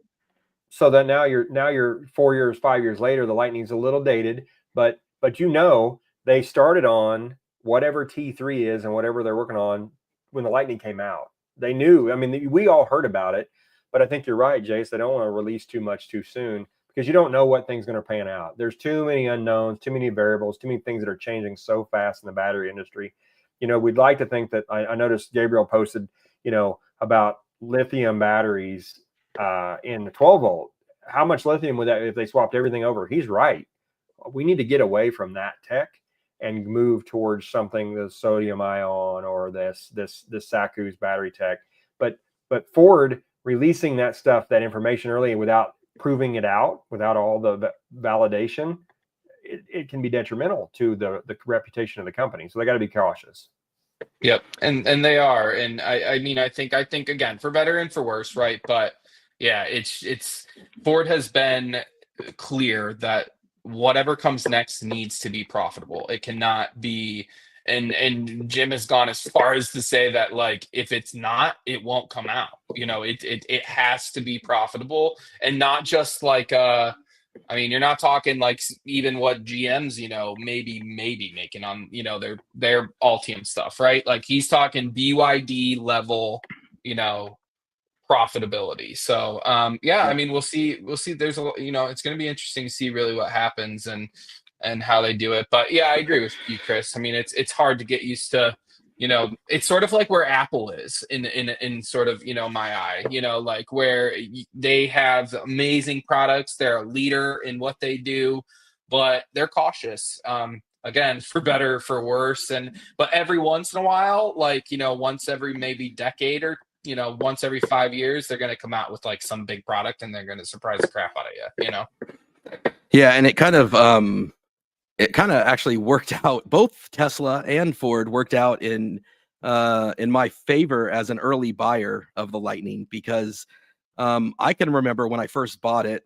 I already had the Tesla Cybertruck on order. Like, I ordered that Tesla Cybertruck. I wanted the rear wheel drive, $40,000 spec. And I would, even at 50,000, 60,000, I would still be waiting on that reservation today, 3 years later. Not quite 3 years with my Lightning, but 2.5 years, I guess, is where I'm at. And then the Lightning came out, and I was like, oh man, do I wait for the Cybertruck? No. Okay. I'm going to pull the trigger. I'm going to pull it. Ford gave me a great offer on my old Honda Odyssey minivan. Those COVID prices were insane. People were buying they were buying Model 3s and Model Ys and then selling them 6 months later for more than they bought them for, right? It was crazy times. And so interest And a rates were Mach-E low. for free for a year, literally a Yes. whole year. Yep. And I I got think the Patrick and 7500, so kind of got paid. right. Patrick and Liv, I think, did the same thing with their Mach-E. I think a couple people did, and those were insane times that I knew they couldn't last forever. So yeah, I pulled the trigger on getting the Lightning and took the risk, but I kept hearing, right, that I think originally it was as soon as 23 was going to be the new, it wasn't going to be sync anymore. Like year 1 was going to be sync. Do you remember that, Jason? 23 was actually going to be the new software. And then And it at was, the time, I think it was, did they say Android Auto? I think it wasn't called like digital experience yet. I think they Android just called it Automotive. like Android Automotive. Yeah. And you couldn't upgrade it. So I remember thinking to myself, do I just wait? Do I just wait a year? Oh, and then it turns out I got rewarded for my pulling the trigger because Android Automotive still hasn't come out, and none of the specs have gotten better. You might even argue some of them have gotten worse. And with the over-the-air updates, a lot of my truck is better than it was when I bought it. And the Cybertruck, to your point, Martin, it's a great truck. I'm not crapping on the Cybertruck. I've been in it. I think it's a great truck. I would be super happy to drive it, but the frunk isn't better. The power in the frunk isn't better. The room in the back seat for my kids isn't better. The visibility isn't better. Blind spots are terrible. The grab handle, it sounds stupid. The grab handle is something that's important to my wife. The running boards are important for my kids. There are a number of fundamental aspects that I am not sad at all about my Lightning. There's a number of great things about the Cybertruck that the Lightning can't compete with. But I've been in all of these EV trucks, the Rivian, the Silverado, all of them. Nothing is as quiet as the Lightning. It is quiet. It is smooth. It's got the independent rear suspension, which is every bit as good as the air suspension. And in fact, the Silverado with that midgate is loud because of the midgate. The engine, the motor noise on the Rivian, loud. The motor noise on the Tesla, loud. And the comfort of the seats is better in the Lightning. Like I say, there's plenty of. We're coming to see you, in California this June. We're going to be in California, going to come out. We're going to tune your truck and get it all tuned up. But I wanted to take the Mach-E, the R21 GT Performance Edition, and my wife's like, no, I don't think so. I think the truck is so comfortable on a road trip like that. I think we're going to take the truck. That's the reason why we bought 2. I mean, I had the Bronco at the time, 2-door. I was loving it. It was loud as hell, and it was fun. But Justin got his Lightning that we ordered, and we were driving it home that night, 2 hours home from Columbus, and I'm like, I'm sold. I've never been in a quieter vehicle than this vehicle. I pulled up the Facebook post. Yeah, this was our trip to Detroit. Gosh. We peeked through the door, and that's the original prototype Lightning there. And I'll full screen this here just so I can make it as big as possible. And then the GT, yeah. And so they just took a gas, F-150 and they modified it. And there you can see that's a pre-21. That's a 20. That's the older body style. I don't know the trucks well enough, but I'll take your word for that. And you guys remember the 72 model Ford, 73 model Ford they did as well, or 78, and they made it EV. Yeah, and there's the battery pack underneath it. I love that. See, that's what I want to do with some other stuff.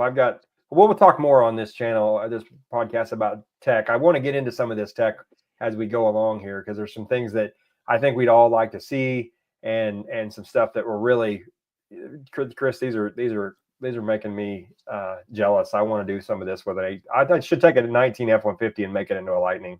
It's so cool to see that even early on, the frunk was already being emptied out and having that kind of vision for it,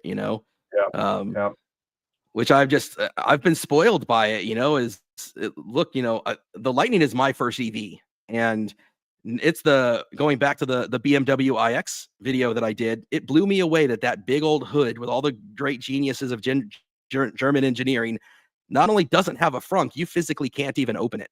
Like, you can't open the BMW iX. That's so crazy. I made you can open it, but not the average person. Right. Yes. But I said it reminded me of the Fisker. And anytime you're comparing a vehicle to a Fisker, that's probably not a good thing. Like, just, I can't even, it was one of the biggest things I don't understand about some of the EPMG car. EPMG, is that the platform from Korea? The Kias and Hyundais. A lot of them, those things don't have the frunks. I think Lucid, shout out to them with the Gravity, has an awesome frunk. Silverado, great frunk. Why would you not have a frunk? A lot of those, the original Tesla Model S. I still think though that Lightning has the best frunk, which is crazy sure. to me. Like it blows me away that it's that ahead of its time. I mean, I think part of it too, right? The Lightning just has so much space, and they can squish things in there. But it's still, and to fit a spare tire in there too. Another, I talked to Justin, and I got caught one time talking to Darren Palmer at I don't know if you guys have met Darren Palmer or seen Darren Palmer. He is amazing. Yep. He's, I think, Ford VP of electric vehicles now. He will talk your ear off. There have been multiple times where I got caught talking to Darren Palmer, and I just can't get away. And the one time he's talking to us, and like everybody left the factory, and we're on the factory floor talking to him, and he's telling us the story about how they locked themselves in a room for literally like 2 days to try to figure out how to keep the spare from the F-150 and put it on the Lightning. And he's like, if it's a truck, it's got to have a spare. If it's a truck, it's got to have a spare. And they locked themselves in the room to figure it out, and they got it done. And little did we know, 6 months like after we got our Lightning, we'd be using it. But it's those little things that I really appreciate that, Ford took the time to be able to do. But also we're talking, like you said, in 2019, 2020, and it's really cool that, I think it's part of the reason that, like what you said, Chris, is why I'm not like ready and antsy to get a new truck or a new vehicle like I usually would around 2-3 years time. I'm like, I've got OTAs, I've got everything I need. I mean, I don't know about you, but if you drive like ICE F-150s, we had them after 2 to 3 years, the steering just kind of starts to feel loose, and sloppy. Everything just starts to rattle, and we just don't have that with the Lightning. It's just everything's still tight, just like the day you bought it. And the Lightning is so planted. Yeah, it is. I sold my truck, my 22, recently, just only because the business model for my body shop is to keep it about a year, maybe 2, and sell it. And so I started really looking at what's next, and I see comments that Chris makes about loving his truck, even though he's having problems. And what would he go to? Jace, you're saying that, yes, we may all be biased towards Ford, but I took a serious look what's next for me. And I'd like to venture into something that's not a Ford. But every time I do, I always come back because you miss frunk space, or you miss this, or you miss that. Patrick bought, my buddy in Florida, who's this tech guy with me, bought a new Chevy 4WT work truck. I think he gave $57,000 or $55,000 for the truck. It's been in the shop. I think he said today, out of 45 days of ownership, like 33 days. And there's things that he said, it won't do this, it won't do this, and I'm like, it just makes me miss he said it makes me miss my Ford, because he had an extended range Lariat that he put 157,000 miles on and had still like 92% battery, 92% degradation. So I think the other thing too is you go to GM and they'll call you about OnStar and say, okay, if you want app access, it's going to be $38 a month or whatever. I find that absolutely crazy. They just called my parents a month ago when they bought their XT5, which is like their 4th XT5, even though they haven't updated it in forever. I tried to get them to a Lyric, but they weren't having it. So they got another XT5, and and Chevy, they were paying the old OnStar still, and Chevy's calling them trying to get the new one paid. It's just it's a mess, and they're like, oh well, it's $65, is what you should be paying. And I went through it with them, and really all they needed to pay was like $34 a month or something. But still, to me, that's a lot of money, like just to use remote start. And there's a couple other things included, but it's really the basic plan is you're just trying to get remote start. That's what you would use it for every day. Good point. Even with the 2024s or 2025s that are coming without any of the goodies that we had, the 2 and 3 year Blue Cruise and some of that, if you just buy a Lightning and don't subscribe to anything, you're going to get Ford Pass, you're going to get remote start, you're going to get some of this stuff that I think should just be there. I'm a little frustrated with the Mach-E. I don't have any way to precondition the battery, but in our situation, we don't need to. What do you need that for? So And GM still wants to charge you for Super Cruise. So you're paying OnStar, then, and at least Super Cruise is only 25 a month, but you're paying, Yeah. 25 plus 38, I mean, it really adds up. So it's just, what brings me back to Ford a lot of the time too is those, inclusions, the app is included, yeah, is it the fastest, bestest, whatever? No, but it works 99% of the time for us. If I can't remote start the truck, it's probably because I turned my Bluetooth off on my phone being Right. stupid, Right. or I tried to remote start it twice, which yeah, should Well, be and Jace, if you went and gone. bought a But standard range Lightning like yours today, you're going to pay in the low 50s for it.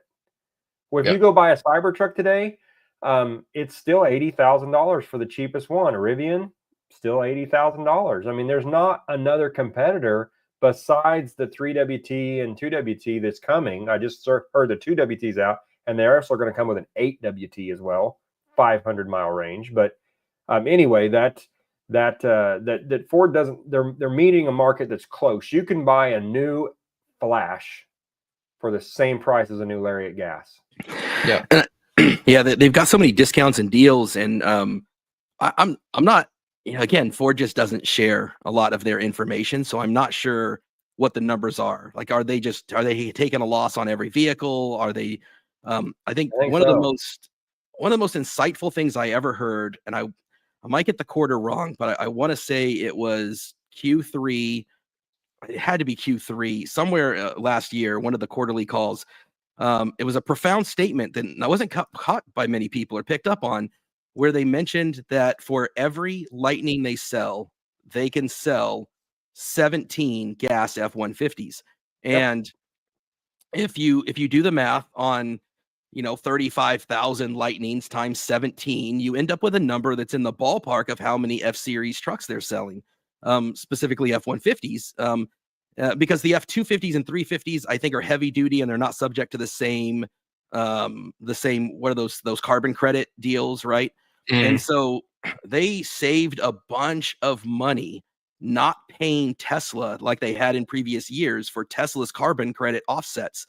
And so if you're gonna lose, I'm making up numbers now. If you're gonna lose $1 million on your Lightning, and I don't know if it's more or less. I'm literally pulling that out of nowhere.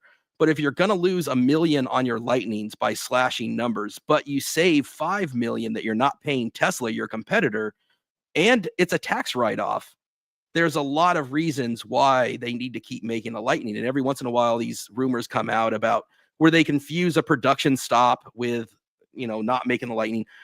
They are going to keep making the Lightning because even if they make no money on it, and they want to find ways to make money, and they ultimately with T3 are going to have to make money. They've Mhm. committed to this. But even today, like, people freak out because they say they're losing X amount of money. They do this with Lucid and Rivian too. They're losing this much money on every truck, but they're not factoring in the Kentucky battery plant, the Michigan battery plant, the Yeah. Tennessee, It takes time to build manufacturing plant. that network.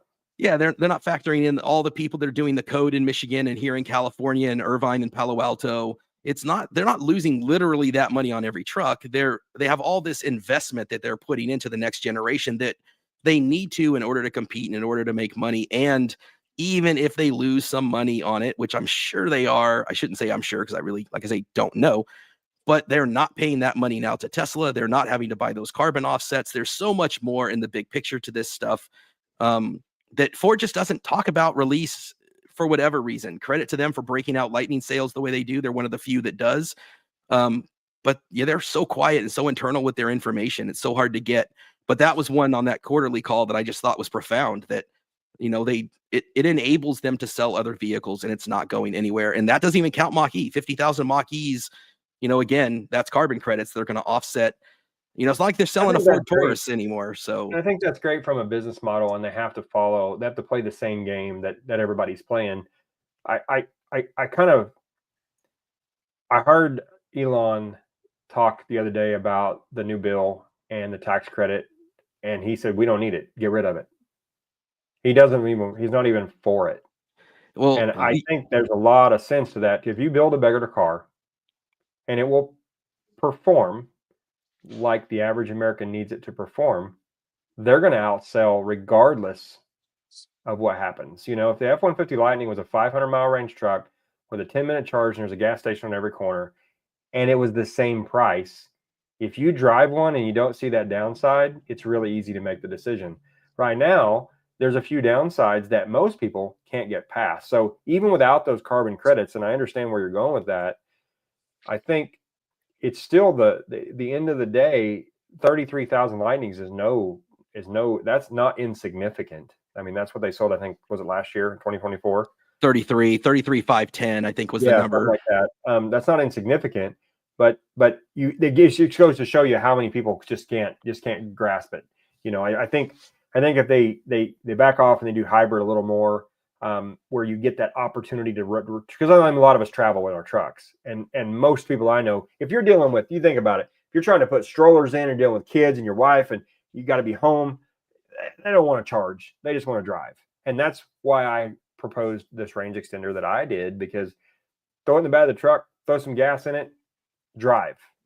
You don't have to fight it. But when you get home, you're driving on electric. So I think Ram Charger is going to be onto that. Scout's going to be onto that. And I think Ford is coming. We're going to see more hybrids out of Ford. And I think that's where we need to go with this technology for a while. Personally, unless I'm forced out of a Lightning, I'm not going back to gas. I might do a range extender for my long trips, and it might be a battery, it might be a generator, but for my daily commute and 99% of what I'm doing, I didn't order a Ram Charger, FYI. I ordered a Rev. And I don't know that I want to buy a Chrysler. I'm not a big fan of their model, even though I think the new CEO is going to change some things. But the Rev is a better deal for me. It's 14,000 pounds. It's 8-lug wheel. I tow a lot. If it'll do 250 miles towing, great. That's 2.5 hours of driving, 3 hours of driving. I just know from the time that I spent driving that STX F-150, I had not been in an F-150 gas vehicle since 2008. Well, it was after that, because it was actually 2012, I guess. So from 2008 to 2012, I had a gas F-150. Loved it, but it got like 15 miles to the gallon, and I only got like 300 miles out of it. And I got into this STX, and JC, you know this stuff. You probably both actually know this better than I do. I get confused. EcoBoost, Power Boost, are they the same thing? No, I mean, to be clear on that, the EcoBoost engine is what's in the Power Boost. But the Power Boost has a generator between the transmission and the engine to charge a 1.5 kilowatt battery. So the EcoBoost trucks are exactly the same thing, minus the generator and the battery. Okay. Yeah, there's the 2.7 liter and then the 3.5 liter, and then you have the natural V8 5 liter. Yeah, EcoBoost is their turbocharged direct injected engine.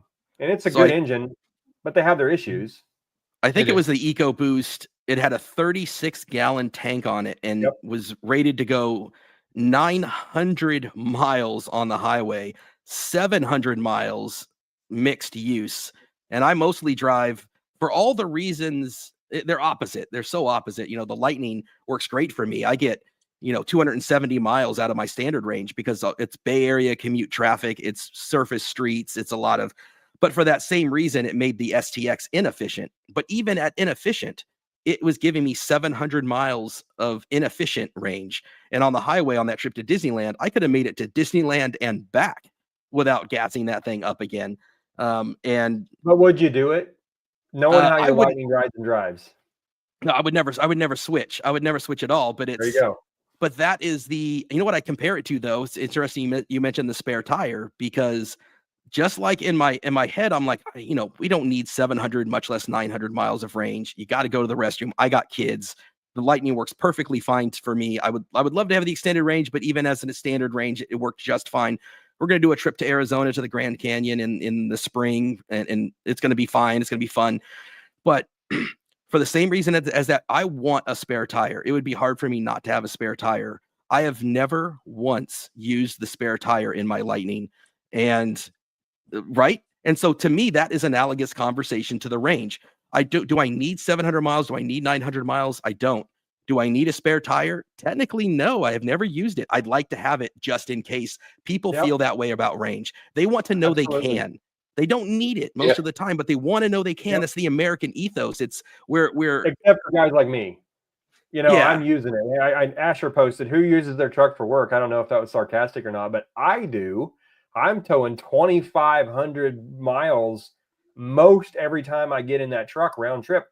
And I got a trailer, not a huge big box trailer or a big RV like Sergio has, but I get 1.8 to 1.1 mile per kilowatt hour. I want 700 miles of range. So when you cut it in half, and it does the exact same thing on a gas that it does on electric when you're towing. Jace, you literally use yours in the roofing industry. Yep, both of our trucks are used every day for roofing. Yeah, I mean, yep, it may be every day. I cases. mean, for us, it's perfect because we don't. Most we're ever driving is maybe 50 to 75 miles a day, if that, and that's very, very rare. So yeah, I've talked about this a lot, and I gotta go here in a second, but we're about ready to wrap up. Yeah, I've shout talked out about this to a lot. No, go ahead, go ahead, Jace. Yeah, that we used to put all our roofing stuff in the back seat, because it was especially when we only had one truck, and cap nails, whatever else, and now we could take all that stuff that was in the back seat and put it in the front, and we don't have to clean that if we go out one night or whatever. We don't have to clean that whole back seat out. I mean, it's the perfect roofing vehicle. It fits our ladders perfectly, which have fit in our ladders all of our F-150s, since the 2019 whatever we had XLT, and unless you have the spray in, if you have the drop in, bed liner, the ladder is a little tight. You have to push really hard, bend the front, and then close the tailgate real quick. I don't think it would work with the power tailgate on the Lariat. It would probably have gotten stuck every time. But the spray in's like perfect. It's the perfect size. So no, it's just been we use it for every single day, and it's amazing. I mean, I'll tell you, our company briefly looked at getting a bunch of Cybertrucks. Our company was going to order like 20 Cybertrucks. And I think our experience kind of helped in a certain sense, because we don't have people that even know our trucks are electric when we go into a driveway. And that is sometimes a great thing. Sometimes it doesn't matter. You know what I mean? But any opportunity that we can limit a bad interaction with a customer is a good thing for us, right? And we were just a little nervous that standing out like that would turn off more people than maybe it would bring in, or maybe vice versa. You never really know. But here in Ohio, not so much. So it's just, the Lightning is the perfect undercover EV. What they'll do with T3, I think things will be a little different. I think we're going to see more of Ford push a little bit more. How far, we don't know. But, I hope we get some info within the next, I'd hope like 6 months to 10 months. I'm itching for it, man. I'm hoping. And I think that's, like I say, I turned out to be, the timing on my Lightning was great, because by the time it does come out in 26 or 27, I will have it paid off, and it will be the right time to switch. And it all worked out. I don't have any regrets, because I'm not, no FOMO, right? I didn't miss out on Android Automotive. I didn't miss out on the new T3 in 25 or 24, 25. It all just kind of worked out. So as much as I wish it was all sooner, thank you, Ford, for making my purchase even more valuable. And I know. And it's crazy. I want to just shout out the 57 people live viewing us right now. Appreciate you guys tuning in. Please drop a comment in here, because, we plan to do this every Thursday pretty much, to do this live stream. Might have different people coming on. And so, I think we did this at 5 p.m. Pacific. That's 7 Central and 8 o'clock Eastern.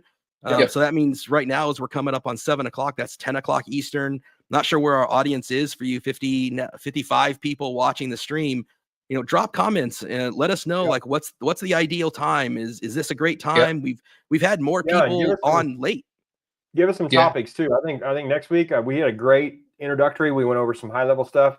I really would like to get in, if people want to talk about Forescan, or if they want to talk about, what's going on with the Chevy, or even if we want to skew off and maybe talk about lawnmowers. I know there was some new information about a lawnmower that Jace might have. Jace got the Z06. Talk about.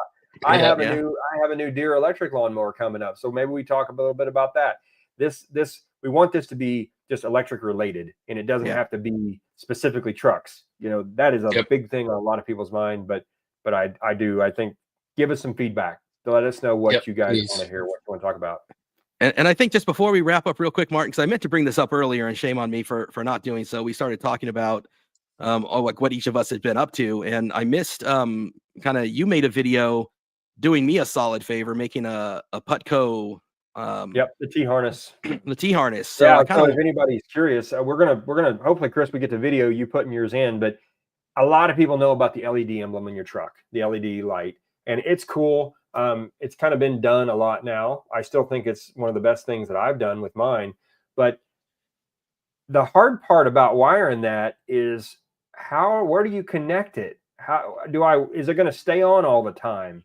So if you order the kit from Ford, it comes with that particular harness in the kit. If you order from Putco, it does not. You just get a tap into the fuse box. So I bought the kit. I made the tweaks to it. You have to cut 2 wires and resolder those to 2 more wires. And you tee it into your headlight, run it up the headlight or up the front along the hood, and it's plug and play into the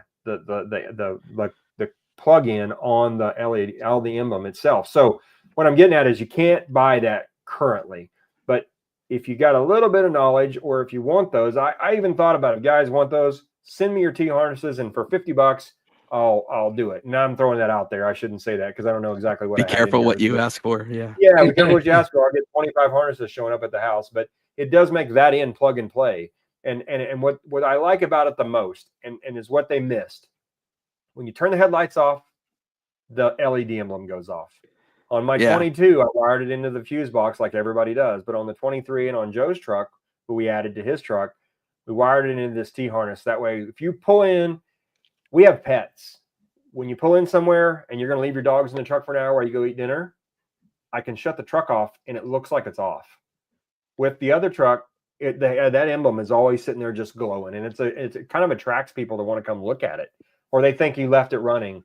So yeah, this is a pretty simple solution, but you can buy that kit from Putco. You can do these tweaks yourself if you got a little bit of knowledge. Just watch that video, and it'll let you have a better experience with. And we hope to do a lot more stuff like that. There's a lot more things that you can do to the Lightning like this to add, and I'm hoping we'll have more coming up like this. Yeah, and I think for my use case, because unlike you guys, I don't use mine as a work truck or a tow truck, or I'm a pavement princess. I'm a Costco hauler. But one of the things I do use it for, and there's a couple videos on my channel, if you guys check those out, is I take the kids to the drive-in movie theater. And so I put an air mattress in there that's made for the back of the Lightning, or any F-150 actually. And all this stuff is on my links, on my descriptions. It has all this stuff. And when I pull into the drive-thru, that Putco light, which I love, is blaring bright. So I have to take painter's tape and a towel, and I put it over the Putco light because you can't turn it off.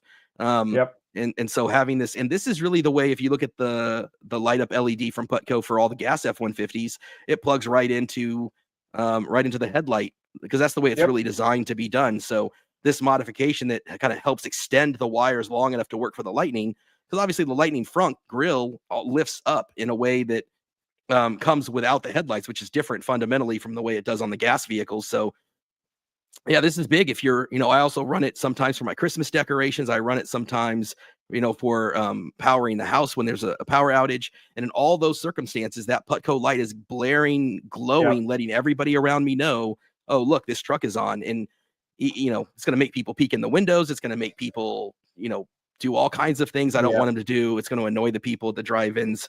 Jace, did you put those on yours, or is your stock? Stock. We thought about it. But just haven't. It just looks so cool. It's a want, not a need. Yeah. You can see in my background. More on tires. Yeah, there it is. Right there, the background. It looks mean when you're driving down the street. I probably wouldn't have, because that was something I did on the 2002 Lightning that I had back in the day. The lit emblem, that was the thing. It was kind of kitschy in younger school, but I needed one anyway, and Ford wanted $190 for the emblem. The truck, they were broke, It was $250 for the lighted emblem, my cost. So I thought, yeah, let's just do that. Yeah, Lloyd made the comment. Yeah, I probably would do it for $50 if it was just soldering, but you have about 24 feet of wire you have to add. So I got to figure out how much that wire is. You add wire and then the loom to cover it. The time it took me about an hour to do yours, Chris, but you get faster at them as you go. But yeah, if somebody wants to do them, buy those and build them up. And what I just did is I called, I just went on to Putco's website and I did the ship date. I did the ship address to Martin. So reach out to Martin, message him. And so I just shipped it to me and I'll do them. I can't do a bunch of them and I'm not going to do them for free. We kind of did Chris's to create a video, but yeah, if somebody wants one. So Jace, if you decide you ever want to put one on, we can hook you up. Yeah, I'll let you know. Yeah, sounds good. Thanks, Gabriel. Problem I got to do too when I do stuff. So yeah, so guys, leave your messages in the comments. 58 people on the live stream. Love seeing it. Appreciate it. It's great to see this many people on this late at night. So I don't know if later is better for people. When we started off, it was like 4 people and then 17 people, 20 people, 58 people. This is great. So we'll do this every week. Hopefully you guys can keep joining us. I really do appreciate it. Don't forget to like and subscribe to the channel, put your reminders on so it'll alert you when it happens. Of course, Martin Rebuilds has just a ton of great videos. Bow Family EV, they're not great videos, but check them out anyway. Do me a solid. Oh, they're great videos. So yeah, check those things out.